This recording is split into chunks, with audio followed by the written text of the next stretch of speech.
जिस तरीके से इन्होंने हैंड ग्लव्स पहने हुए हैं और जितना इनका ध्यान रखा गया है, मुझे काफ़ी अच्छा लग रहा था।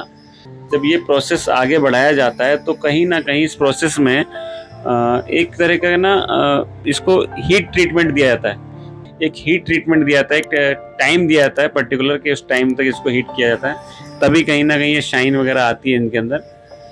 तो ये इस तरीके की एक मशीन होती है जिसे हम ओवन कह सकते हैं। एक ओवन घर में होता है ना, माइक्रोवेव ओवन, उसी तरीके का एक बड़ा ओवन होता है, बड़ा ह्यूज ओवन होता है, जिसके अंदर ये वो ओवन है जिसके अंदर ये सारे प्रोडक्ट एक ही बार में जाएंगे और एक ही बार ड्राई होके बाहर आएंगे। क्योंकि कहीं ना कहीं हमारी हेल्थ का इशू है, तो जाहिर सी बात है कि कोई बैक्टीरिया कोई केमिकल इसमें ना रहे, तो हीट करना भी ज़रूरी होता है। और देखिए, जब हीट प्रोसेस के बाद जब ये ग्लास बना तो रियली मतलब इतना खूबसूरत लग रहा था ये, और मैं देख पा रहा था कि यार मतलब वाकई यार मतलब कंप्लीट होने तक प्रोडक्ट जब हम तक आता है तो कितनी इसके पीछे प्रोसेस होता है, कितनी मेहनत होती है इन लोगों की इसके पीछे। और इसी की जो कैप्स हैं, वो कैप बन रही थी, ये भैया बना रहे थे, और मैं देख रहा था इनके हाथों की स्पीड और इनका काम करने का तरीका। और देखिए, ये जब बॉटल बन के मतलब इस तरीके का जब ये ग्लास बन गया, ग्लास बनने के बाद अब आगे हम लोग देखना चाह रहे थे कि बॉटल कैसे बनती है, बॉटल की कैप्स कैसे बनती हैं। तो ये लोग कैप्स पे काम कर रहे थे। ये भैया की स्पीड देख के मैं हिल गया, क्या रॉबर्ट काम कर रहा है क्या। बड़ी स्पीड में उसके ऊपर थ्रेडिंग करना, उसके ऊपर बहुत सारी चीज़ें कर रहे थे, वो बड़ी स्पीड में कर रहे थे। देखिए मतलब ये थ्रेड डल रही हैं, एक जो कहते हैं ना कैप के अंदर थ्रेड, वो कैसे डलती हैं।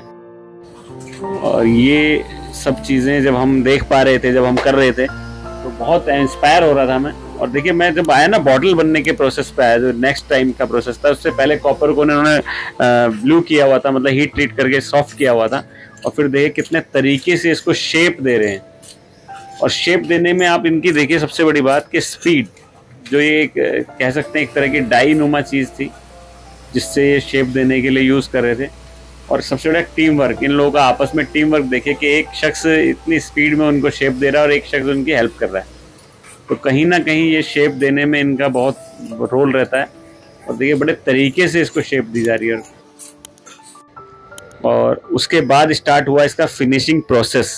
फिनिशिंग मतलब कि इसके अंदर कितनी भी लाइनिंग जो भी था प्रोसेस करते टाइम, जो बनाते टाइम आता है, वो सब फिनिश किया था इस तरीके की बफिंग मशीन पे, पॉलिशिंग मशीन पे। और देखिए यहाँ भी एक टीम वर्क काम कर रहा है कि कितने तरीके से एक बंदा इस तरीके से काम कर रहा है और दूसरा उसकी हेल्प करने के लिए नेक्स्ट प्रोसेस को कर रहा है। कितने तरीके से एक बंदा इस तरीके से काम कर रहा है और दूसरा उसकी हेल्प करने के लिए नेक्स्ट प्रोसेस को कर रहा है।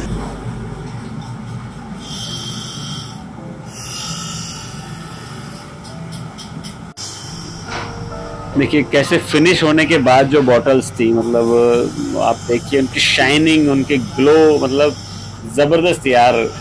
और मैं देख रहा था इनका मतलब इनकी टाइमिंग, सबसे बड़ी इनको काम करने की टाइमिंग। उसके बाद जो प्रोसेस था, अरे यार मैं हैरान था कि इस कंपनी में जब ये बाद में फाइनल चेकिंग कर रहे थे तो जो डेंट हो जाते हैं, कुछ छोटे छोटे डेंट्स हो जाते हैं ना रखने में इधर उधर, तो उनको मार्क किया हुआ, आप देखिए कितने तरीके से मार्क किया हुआ है। एक राउंड उसको हथौड़ी से फिर धीरे धीरे मार्क को करके उसको ठीक कर रहे हैं। और एक एक पीस को ना ये अपने सामने टेस्ट करते हैं। और रियली मतलब मैं हैरान था कि इस कंपनी के जो ऑनर थे वो इस प्रोसेस को अपनी आंखों के सामने चेक करते हैं, सभी चीज़ों को, कि किसी भी पीस में कोई फॉल्ट ना हो, मतलब आप तक जब चीज़ें पहुँचें तो कोई कमी ना हो। देख कैसे गोल राउंड करके मार्क किया हुआ ना इसे मतलब मज़ा आ रहा था मुझे देखने में, लोग जितना तरीके से उसको चेक करके कर रहे थे। क्योंकि देखिए कहीं ना कहीं ये प्रोडक्ट मार्केट में जाता है और मार्केट में जाने के बाद हम लोगों तक पहुंचता है, और एक ब्रांड की एक वैल्यू होती है, और उस वैल्यू को ध्यान में रखते हुए। अच्छा, उसके बाद आपने देखा होगा कॉपर की कोई चीज़ें हमारे घरों में होती है तो कई बार क्या होता है कि वो कुछ टाइम बाद ना ब्लैक हो जाती है ना, रंग उनका चेंज हो जाता है। लेकिन एक अच्छे ब्रांड के आप जब प्रोडक्ट खरीदते हैं तो देखिए किस तरीके से उस पर ध्यान रखा जाता है। एक लैकर टाइप की इसके ऊपर वार्निश की जाती है, जिससे ये आप तक पहुंचने में ना काला नहीं पड़ेगा, ब्लैक नहीं होगा, और इसकी फिनिशिंग बरकरार रहेगी। क्योंकि कॉपर के अंदर एक अपने आप में एक क्वालिटी होती है कि वो मॉइस्चर से ना अपने आप रंग बदल जाता है, उसका कलर चेंज हो जाता है। तो कहीं ना कहीं पैकिंग में जाने से पहले, ये सब चीज़ें होने से पहले को वॉश करते हैं, फिर उसके बाद एक लैकर की एक लेयर चढ़ाते हैं इसके ऊपर। लैकरिंग प्रोसेस है, जो प्रोसेस को ग्रिप बनाए रखने के लिए किया जाता है। इस तरीके के बड़े ओवन में ना इन बॉटल्स को फिर से हीट किया जाता है, फिर से हीट ट्रीटमेंट दी जाती है ताकि वो जो इसके ऊपर एक तरह के लैकर की लेयर चढ़ाई गई है वो सही हो जाए।